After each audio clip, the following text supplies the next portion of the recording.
right? But so your financial independence number takes into account how much you will need when you retire.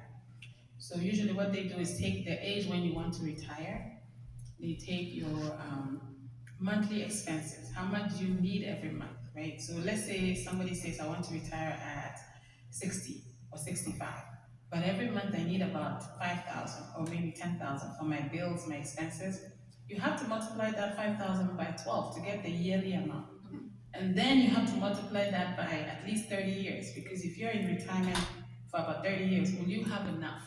So when people get to retirement, they realize that what they have saved is maybe 2, 3 years worth of what they were spending. So it's not even enough to take them through the whole retirement. Their lifestyle has to drastically change.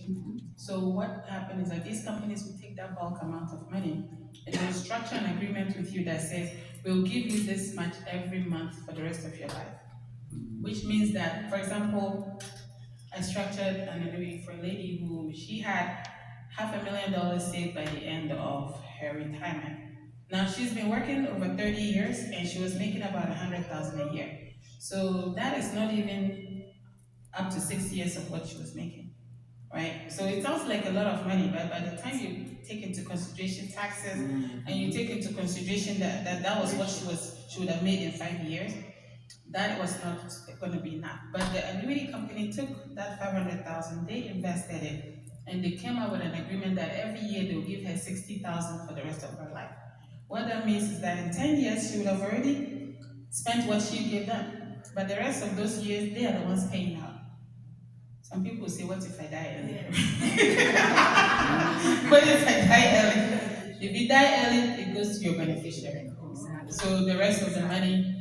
But the reason for annuities is what if I live too long, right? If you die early, they'll give the rest of the money to your beneficiary. But if you live too long, now you're 75.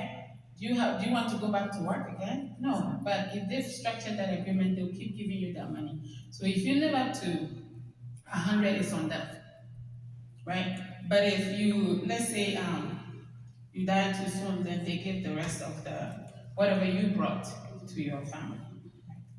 So that's what helps replace your pension plan, right? Because pensions was basically supposed to pay you your salary for the rest of your life, but companies realize that no, that's too expensive because why am I? This person hasn't, because they have accountants who look at their books, and what most companies realize is that these books are showing that you're paying so much money to people who haven't been working here. Oh, these are their pension plans. Well, that's a lot of money going out the door.